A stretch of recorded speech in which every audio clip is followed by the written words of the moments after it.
네, 오늘은 교재 21페이지 원물과 과실 부분 설명하겠습니다. 물건으로부터 생기는 경제적 수익을 과실이라고 합니다. 그리고 그 물건을 원물이라고 합니다. 영어로 표현하자면은 실질적 우리 현실적인 개념으로 설명하자면은 원물은 프린시펄이라고 하죠. 과실은 프라핏이라고 할 수 있습니다. 그죠?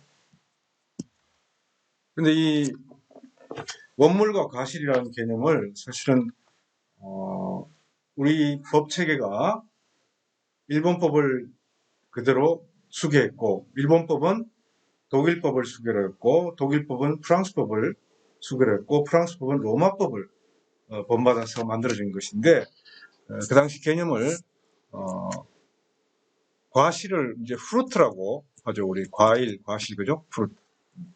그리고 이 프루트에는 내추럴, 우리가 말하는 과실, 과일 개념이 있고, 시빌 프루트라는 게 있습니다. 시빌 프루트라는 게 이른바 경제적 수익을 말하는 겁니다. 그래서 물건의 사용 대가로 받는 임료, 지료, 이자를 법정과실 혹은 시빌 프루트라고 하는 것이죠. 권리로부터 나오는 이익, 주식 배당금, 특허권 사용료 혹은 노동의 대가, 임금은 과실이 아닙니다. 이미 설명한 대로 천연과실, 과실의 열매는 원물로부터 분리되는 때 수취권자에게 기속됩니다. 법정과실은 수취권의 존속기간의 일수의 비율로 기속됩니다. 돼지 농장의 돼지 전체를 담보로 돈을 빌리는 경우가 있습니다. 이것을 유동집합물 양도담보라고 합니다. 영어로는 floating lien이라고 하는데, 이 유동집합물의 경우에는 돼지 농장 전체 돼지를 담보로 한 거니까 돼지의 그 숫자가 계속 변화되는 거죠. 돼지가 팔린 경우도 있고, 다시 그 돼지가 새끼를 낳은 경우도 있고, 어쨌든 그 돼지 농장의 전체의 돼지 숫자는 변화가 있지만은 그 돼지 농장 전체의 돼지를 담보로 해서 돈을 빌리는 걸 유동집합물이라고 합니다. 이 유동집합물 양도담보의 경우에 돼지가 낳은 새끼는 채권자에게 기속되지 않고 농장 소유자에게 기속됩니다. 농작물은 토지의 과실이기 때문에 토지 소유자에게 기속되지만, 다만 농작물의 경우는 특이한 원칙이 있습니다. 판례로 정리된 것인데, 타인의 토지 위에 권한 없이 농작물을 경작한 경우에 경작자에게 기속된다는 겁니다. 그래서 우리가 빈 땅에 가보면은 절대 경작 금지라고 되어 있죠. 그리고 뭐 경계 침입 금지 이런 것도 되어 있는데, 경작 금지라고 왜 붙여 넣었느냐 하면은 이러한 판례 법리 때문에 그렇습니다. 다른 사람 땅에 농작물을 심은 경우에 그 농작물을 심은 사람, 즉 경작자에게 기속된다는 우리 판례법이 있기 때문입니다. 주의해야 될 부분입니다. 토지 소유자들이. 토지 매수인이 대금을 완전히 지급하지 않는 경우에 토지의 과실은 매도인에게 속합니다. 저당권자, 토지를 담보로 해서 돈을 빌려준 담보권자는 과실수취권이 없습니다. 그러나 저당권을 근거로 경매를 시작하여 압류되면은 압류 이후의 과실은 경락인에게 속하게 됩니다. 즉 낙찰자에게 속하게 됩니다. 사례를 읽어볼게요. 갑의 소유 임야가 포함된 지역이 국립공원으로 지정되어서 사용과 개발에 제한을 받게 되었다. 국립공원관리공단은 이 지역을 출입하는 사람들로부터 입장료를 받고 있다. 이에 갑은 국립공원관리공단을 상대로 국립공원 입장료를 자신에게 분배해달라고 청구하려고 한다. 왜 분배해달라고 청구를 할 수 있겠습니까? 이 임야 소유자의 갑의 생각은 국립공원으로 지정돼서 자기는 아무 사용을 못하는데 국립공원관리공단은 입장료를 받고 있으니까 결국은 국립공단의 일부인 자기 토지로부터 입장료를 받고 있는 것이고, 그 입장료는 토지로부터 나오는 과실이다. 그래서 법정 과실의 경우는 토지 소유자에 기속되는 거죠. 그래서 자기가 그 입장료 중에 일부를 받아야 될 권리가 있다라고 주장을 하는 것입니다. 상당히 법리에 해박한 논리를 잘 쓴 거죠. 그런데 법원은 입장료는 토지의 사용 대가와 같은 민법상 과실이 아니라 수익자 부담의 원칙에 따라서 입장료를 받아서 국립공원의 유지 관리 비용의 일부를 국립공원 입장객에게 부담시키는 것이다. 그래서 토지의 소유권이나 그에 대한 과실수취권과는 아무런 관련이 없다라고 했습니다. 그렇다면 국립공원 안에서 사용 제한을 받고 있는 토지 소유자, 임야 소유자는 국립공원 입장료에 대해서 아무런 권리를 행사할 수 없게 됩니다. 그 다음 23페이지 명의신탁 보겠습니다. 자, 명의신탁이라는 것은 명의라는 것은 이름을 말하는 거죠. 이름을 빌리는 걸 말합니다. 근데 빌리는 것인데 이게 명의 차용이라고 해야 되는데 사실은 신탁이라는 개념을 도입했습니다. 신탁. 신탁은 믿고 맡긴다는 뜻이죠. 명의를 믿고 맡긴다. 이름을 믿고 맡긴다는 뜻입니다. 자, 이것은 부동산 실명제 이후에는 사실은 금지가 된 부분입니다. 그런데도 현재도 사실은 당사자 간의 합의에 따라서 합의 차명이라고 하는데 이름을 빌려주고 이름을 빌린 사람이 그 사람 이름을 이용해서 거래를 하는 경우가 있습니다. 제3자나 외부에서는 알 수가 없는 경우도 있고 또 거래 당사자가 아는 경우도 있습니다. 그래서 그 경우에 따라서 법리의 구성이 달라집니다. 부동산 실명법에 따라 부동산의 거래는 타인의 이름을 빌려서 할 수 없습니다. 다만 예외적으로 부부 사이, 종중과 종원 사이에는 가능합니다. 타인의 이름을 빌려서 한 부동산 매매 계약은 무효입니다. 그래서 두 사람 사이의 합의로 자신의 재산을 그 사람 이름으로 해놓은 경우에 무효입니다. 그래서 다시 무효면 원상복구시켜야 되니까 그 사람 이름을 해놓은 걸 다시 자기가 돌려받을 수 있습니다. 말소 등기 청구를 할 수 있습니다. 물론 이것이 사실이 알려지게 되면은 명의신탁 행위를 한 당사자는 형사적 처벌을 받게 됩니다. 근데 형사적 처벌하고 민사적으로 그 거래 행위가 무효이다. 그리고 무효인 경우에 원상회복을 어떻게 하느냐는 문제는 완전히 전혀 다른 차원의 문제입니다. 그런데 매도인인 제3자가 매수인과 실제 매수인 사이를 아는 경우와 모르는 경우, 즉 매수인이 자신의 이름을 빌려준 사람인지 어떤지를 아느냐 모르느냐에 따라서 실제 매수인의 권리가 달라질 수 있습니다. 매도인이 매수인의 명의 수탁 사실, 명의 대여 사실을 아는 경우에는 이 계약 역시 무효입니다. 매도인이 알고 있으니까 명의 신탁 거래라는 것을 소유권은 여전히 매도인에게 보유되고 있는 것이 됩니다. 무효니까.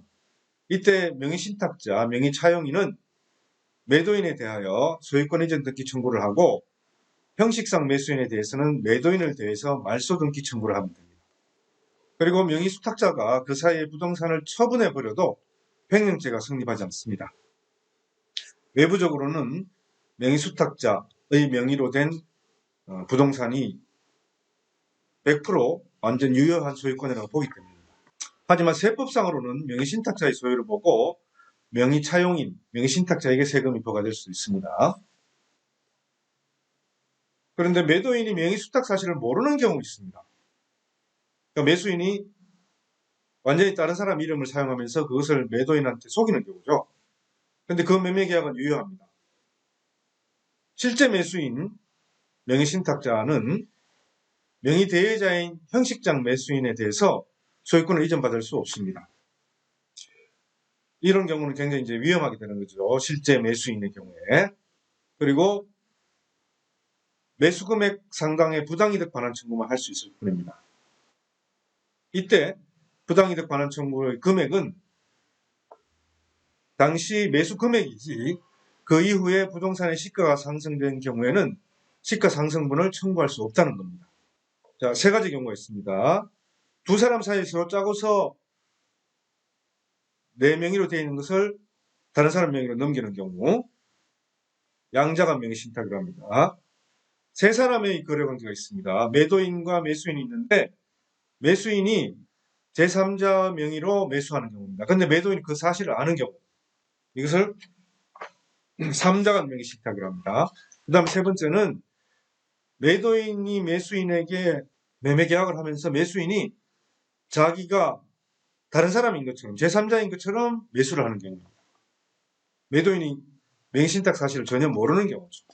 이 세 가지 경우인데 세 가지 경우가 각각 다 명의신탁 사실이 밝혀지게 되면 형사처벌을 받습니다. 그렇지만 형사처벌을 받고 난 이후에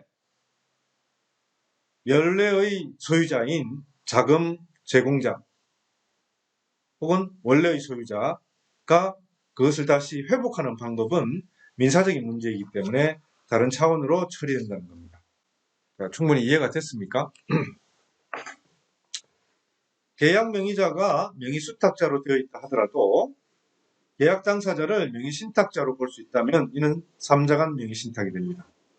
3자간 등기 명의신탁이라고 합니다. 따라서 계약 명의자인 명의수탁자가 아니라 명의신탁자에게 계약에 따른 법률 효과를 직접 기속시킬 의도로 계약을 체결한 사정이 인정된다면 명의신탁자가 계약 당사자라고 할 것이기 때문에 이 경우의 명의신탁은 3자간 등기 명의신탁으로 보아야 한다는 겁니다. 명의신탁 약정 자체가 무효입니다. 부동산 실명법 위반이기 때문에. 그러나 그 자체로 선량한 풍수 기타 사회질서에 위반하지 않아서 민법상으로는 무효로 만들 수는 있지만 무효인 상태는 아니라는 거죠.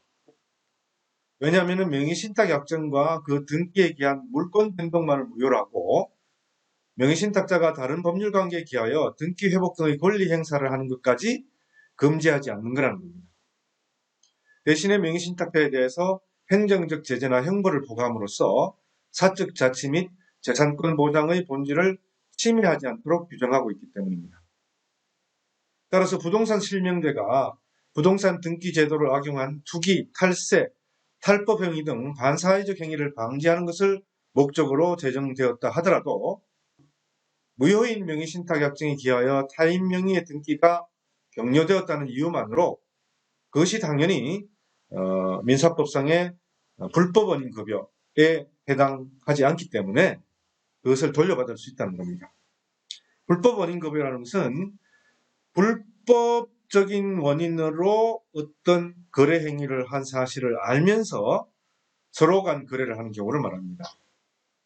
예를 들어 도박 자금으로 사용되는 줄 알면서 돈을 빌려준 경우에 그런 경우에는 나중에 도박 자금을 다시 반환 청구할 수, 대여금 반환 청구할 수 없습니다. 왜냐하면 도박 자금으로 빌려주는 불법적인 원인으로 대여를 하는 것을 알고서 한 것이기 때문에. 그런데 명의신탁 약정에 의해서 다른 사람 명의로 다른 사람 이름을 빌려서 등기를 했다는 것은 이런 불법 원인 급여는 또 아니라는 겁니다. 법리가 좀 복잡하죠. 예. 사례를 한번 보겠습니다.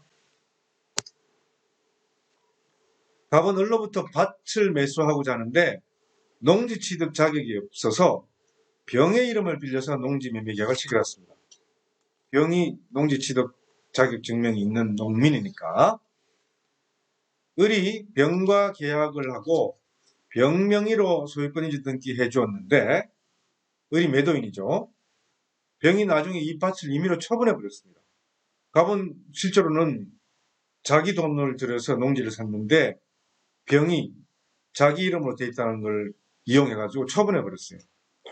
자, 그럼 갑은 병에 대해서 어떤 권리를 주장할 수 있는가? 세 가지 유형 중에 어디에 해당되겠습니까? 매도인 을이 갑의 존재 사실을 아는 경우에 한해서, 즉 명의신탁자, 병 뒤에 숨어있는 갑의 존재 사실을 아는 경우에 한해서 갑은 밭의 소유권을 이전받을 수 있습니다. 아까 어떻게 한다 그랬죠? 직접 을에게 소유권 이전 등기 청구를 하고 병 명의로 되어 있는 소유권 이전 등기는 말소 청구를 하는 거예요. 그런데 병이 처분해버리면 소유권을 확보할 방법이 없습니다. 방금 설명한 명의신탁에 관련된 내용을 일목요연하게 정리하면 이렇게 정리할 수 있습니다. 자, 우선 명의라는 것은 이름이죠. 이름을 빌리는 사람을 명의 차용인을 신탁자라고 합니다. 명의 신탁자. 그리고 빌려주는 사람을 명의 수탁자라고 합니다. 이 개념이 좀 헷갈릴 수 있습니다. 명의 신탁자는 명의 차용인이다. 첫 번째 유형은 양자간 명의 신탁입니다. 그죠? A가 자기 명의로 되어 있는 걸 B 명의로 바꾸는 겁니다. 이런 경우는 부동산 실명법 위반으로 무효이지만 불법 원인급여에 해당되지 않기 때문에 A는 다시 돌려받을 수 있습니다. 민사적으로. 형사적으로 처벌받는 것은 다른 차원의 문제고요. A가 B에게 B 명의로 된 등기의 말소를 청구할 수 있습니다. 무효라는 거죠. 그다음 두 번째 유형은 삼자간 명의 신탁입니다. 매도인 갑이 매수인 명의 수탁 사실, 즉 A의 존재 사실을 알고 있는 경우입니다. 즉 갑이 B 명의로 매도를 하는데 A가 그 배후에 있어서 A가 부탁해서 이렇게 거래한다는 걸 알고 있는 경우입니다. 그 다음 세 번째 유형은 계약 명의 신탁입니다. 매도인 갑이 매수인의 명의 수탁 사실을 모릅니다. 즉 A가 사실은 뒤에 숨어 있는데 A는 나타나지 않고 B 명의로 혹은 B가 직접 사는 겁니다. 이 세 가지 유형의 명의 신탁이 있는데 각각 그 원상 회복 방법이 다 다르다는 거죠. 삼자간 명의 신탁의 경우에는 A가 갑을 대위해서 B에게 말소등기 청구를 하고 다시 A는 갑에게 소유권 이전 등기 청구를 하면 됩니다. 양자간 명의 신탁이나 삼자간 명의 신탁은 명의 신탁자인 A가 부동산 자체를 돌려받을 수 있는, 반환받을 수 있는 방법이 있습니다. 그러나 세 번째 방법인 계약 명의 신탁의 경우에는 A가 이 존재한다는 사실을 매도인이 모르기 때문에 매도인에 대해서 어떠한 권리를 행사할 수 없고 B는 명의 수탁자인 B는 외부적으로 자기가 완전한 소유자로 되어 있기 때문에 자기가 처분해도 횡령죄도 되지 않습니다. 이런 경우 A는 B에게 부당이득 반환 청구를 할 수 있을 뿐이고 그 부당이득의 금액의 내용은 매수 금액만 나중에 시가가 상승하는 시가 상승분은 포함되지 않는다는 것이죠. 결국은 자기 자신의 존재 사실, 명의신탁자의 존재 사실을 숨기고 다른 사람 명의를 이용한 계약 명의신탁의 경우가 명의신탁자에게 제일 불리한 경우죠. 그래서 이러한 부동산 실명법에 따른 명의신탁 행위를 금지하면서 무효인 명의신탁에 따른 원상복구의 문제를 정리하는 방법은 이렇게 정리될 수가 있습니다. 좀 어렵죠? 논리적으로 잘 맞춰보면 충분히 이해할 수 있다고 생각됩니다.